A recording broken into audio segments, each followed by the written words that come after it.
ये वही लोग उठ के गए जिनका पड़ोसी उठ के गया।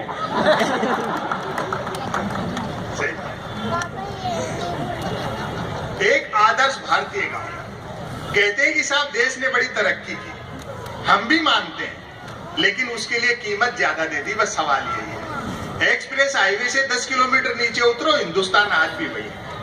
पानी 15 रुपए में पानी की बोतल मिलती है तो तरक्की नहीं है।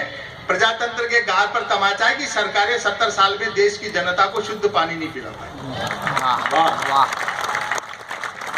ऊपर से व्यवस्था का क्रूर मजाक और अरबों रुपए का आईपीएल उसी देश में खेला जाता है जिसमें करोड़ों बीपीएल बसते हैं।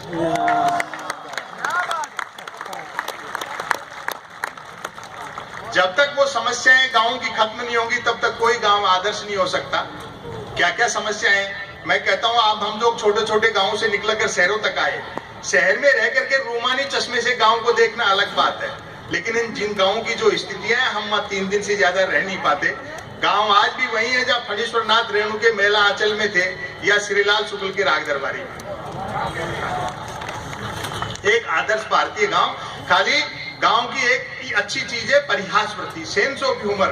गांव का आदमी किसी मजाक का बुरा नहीं मानता, शाम को मजाक करेगा, सुबह वैसा का वैसे। शहर का आदमी गांठ बांध लेता है। पहली पंक्ति से आप व्यंग पकड़ेंगे, मुझे अच्छा लगेगा, एक बार तालियां बजा दो, मैं रचना शुरू करूं। स्वागत। एक आदर्श भारतीय गांव, आज भी जो ये मानते हैं कि भारत की आत्मा गांवों में बसती है, मेरे ख्याल से उन्होंने गांव उतने ही देखे हैं जितनी की आत्मा। अब आप व्यंग सुनने की मानसिकता में आ जाओ। जिस आदर्श गांव का जिक्र मैं करने जा रहा हूं वह राजधानी से 10 किलोमीटर पश्चिम में है। और बारीक व्यंग पकड़ना, चूंकि रास्ते में शराब के कई ठेके पड़ते हैं, अतः ये दूरी घटती बढ़ती भी रहती है। कहते हैं कि उक्त आदर्श गांव किसी जालिम सिंह नामक डाकू ने बसाया था। पुराने गांव किसी सेठ जी ने, चौधरी ने, ठाकुर साहब ने, ऐसे ये डाकू ने बसाया था। और व्यंग पकड़ना, कहते हैं कि उक्त आदर्श गांव किसी जालिम सिंह नामक डाकू ने बसाया था, जो कि निहायत ईमानदार और परोपकारी डाकू थे, क्योंकि निर्वाचित नहीं थे। अच्छा है, अच्छा। हालांकि बाद में उन्होंने भी डाकू जीवन से वीआरएस लेकर पॉलिटिक्स ज्वाइन कर ली थी। उनके समझ में आ गया होगा कि एक डाकू को जिनके डकैती डालने जाना पड़ता है, चुनाव जीत लेने पर वे ही लोग घर बैठे दे जाते हैं। अच्छा है, बहुत अच्छा है, बहुत अच्छा है। यूं भी अपराध और राजनीति में महज वोटिंग का ही तो अंतर रह गया है। भारत स्वच्छ हो, स्वच्छता अभियान सफल हो, अच्छी बात है, हम भी चाहते हैं, लेकिन कहाँ है वो जरूरत है स्वच्छ भारत अभियान की, उस तरफ इशारा करता हूँ। स्वागत है IFM के इस मंच पर, तालियों से बताना मुझे अगर व्यंग्य आपको अच्छा लगे। यूं भी अपराध और राजनीति में महज वोटिंग का ही तो अंतर रह गया है। संसद पर जिन आतंकियों ने हमला किया था, सुरक्षा प्रहरियों ने उन्हें गोली मारने से पहले निश्चित ही कहा होगा, मानते हैं आप आतंकवादी हैं, चाहे कितने भी बड़े अपराधी हैं, लेकिन चुनाव जीते बिना अंदर नहीं जाने देंगे।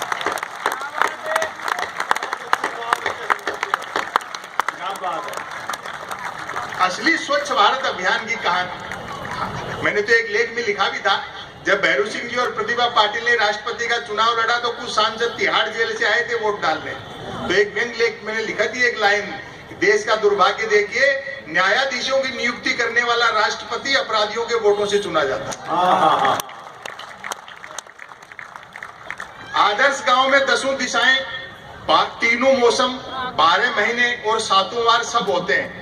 बस एक तो गांव के उत्तर में किसी भी साइज का कोई हिमालय नहीं है, और दूसरा गांव 3 तरफ से समुद्र से घिरा हुआ नहीं है। गांव वालों का दावा है कि डाकू जालिम सिंह जी 2-4 दिन भी और जीवित रह लेते तो आज ये दोनों चीजें भी गांव में होती।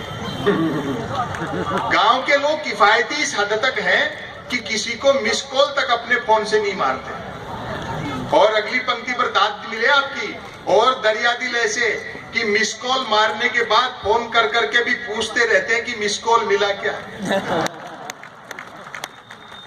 गांव में कुल 13 पर्यटक स्थल हैं, 3 शराब के ठेके, एक गांव के टूरिस्ट पैलेस, एक मंदिर, एक प्राइमरी स्कूल, 2 कुएं, एक पुलिस चौकी तथा 5 शमशान घाट। सरकारी ठेकों के बावजूद हस्त निर्मित शराब को ही प्रायोरिटी दी जाती है ताकि ग्लोबलाइजेशन के भीषण दौर में भी स्वदेशीपन बना रहे। अधिकांश लोग शराब पीते हैं, कई नहीं भी पीते हैं। जो नहीं पीते हैं वे पीने वालों को समझाते बुझाते रहते हैं। उनके समझाए से जब पीने वाले नहीं समझते हैं तो दुखी होकर वे भी पीने लगते। लोगों में सरकारी नौकरियों के प्रति बड़ा मोह है। सबका प्रयास रहता है कि काम ऐसा हो जिसमें काम न हो। जहां तक मेहनत मजदूरी का सवाल है, मेहनत करने वाले को मजदूरी नहीं मिलती और जिसे मजदूरी मिल जाती है वह मेहनत बंद करता है। सबके आपसी संबंध गठबंधन सरकारों जैसे हैं, अर्थात स्वार्थ ही दो लोगों को जोड़ता है। और एक शब्द का आनंद ले, अर्थात स्वार्थ ही दो लोगों को जोड़ता है। उम्र का फासला भी रिश्तों में बाधक नहीं बनता। दिन में जो बेटे का क्लास फेलो होता है, शाम को वही बाप का ग्लास फेलो होता है।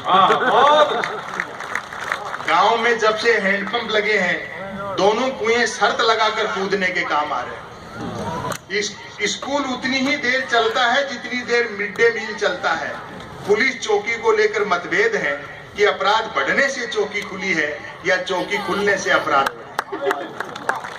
और एक जिसने 70 साल में देश को पनपने नहीं दिया, वे देखे 5 शमशान घाटों से स्वतः सिद्ध है कि गांव में 5 जातियां रहती हैं। इस बात का पूरा ध्यान रखा जाता है कि मनुष्य के मरने के बाद भी उसकी जाति नहीं मर जाए। बहुत अच्छा, बहुत अच्छा। एक दफा कै जाति के लोगों ने अपना एक शव गफलत में खे जाति के शमशान में जला दिया। बात ऐसी बिगड़ी कि खे जाति वालों ने तुरंत अपना एक व्यक्ति मारा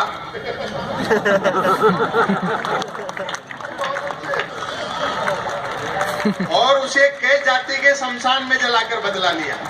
और तालियां तो अब उठेंगी आपकी। अंततः लोकल विधायक ने दोनों जातियों से 2-2 लोग मरवाकर उनके अपने अपने शमशानों में जलवाए, तब शांति हुई। अच्छा।